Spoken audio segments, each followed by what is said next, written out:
It was a simple question. Can you remember the last day you didn't have a drink? Laura asked in her calm, soothing voice. She wasn't threatening or nagging. She did expect an answer. My wife is the kind of person who picks her moments. This was one of them. Of course I can, came my indignant response. Then I thought back over the previous week. I'd had a few beers with the guys on Monday night. On Tuesday, I'd fixed myself my favorite after-dinner drink, B&B, Benedictine and brandy.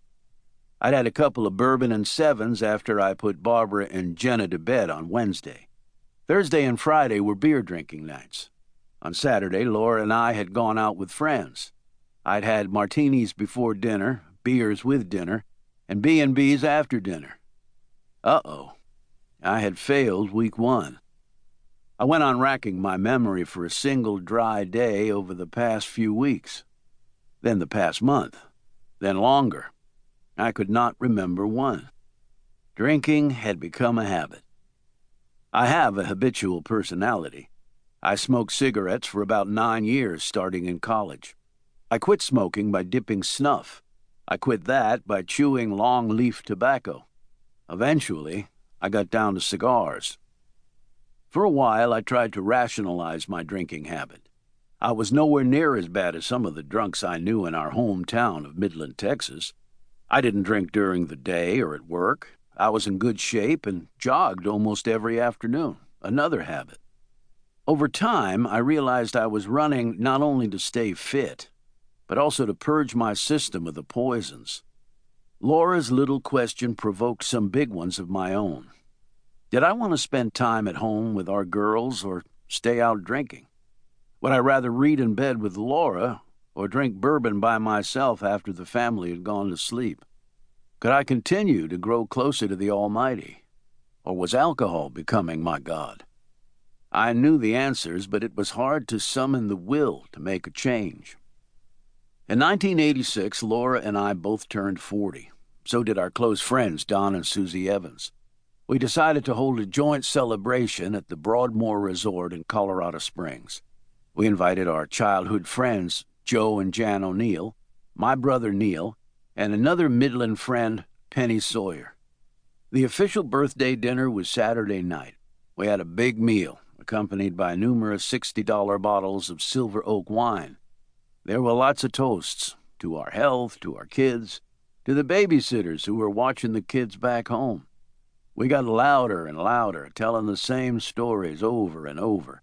At one point, Don and I decided we were so cute we should take our routine from table to table. We shut the place down, paid a colossal bar tab, and went to bed.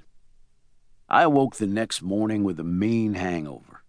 As I left for my daily jog, I couldn't remember much of the night before. About halfway through the run, my head started to clear. The cross-currents in my life came into focus.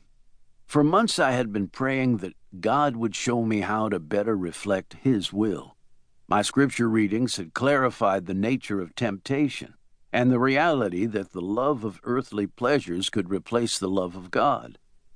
My problem was not only drinking, it was selfishness. The booze was leading me to put myself ahead of others, especially my family. I loved Laura and the girls too much to let that happen. Faith showed me a way out.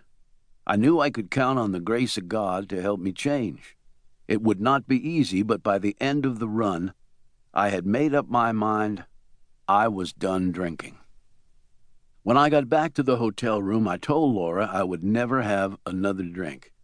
She looked at me like I was still running on alcohol fumes. Then she said, "That's good, George." I knew what she was thinking. I had talked about quitting before, and nothing had come of it.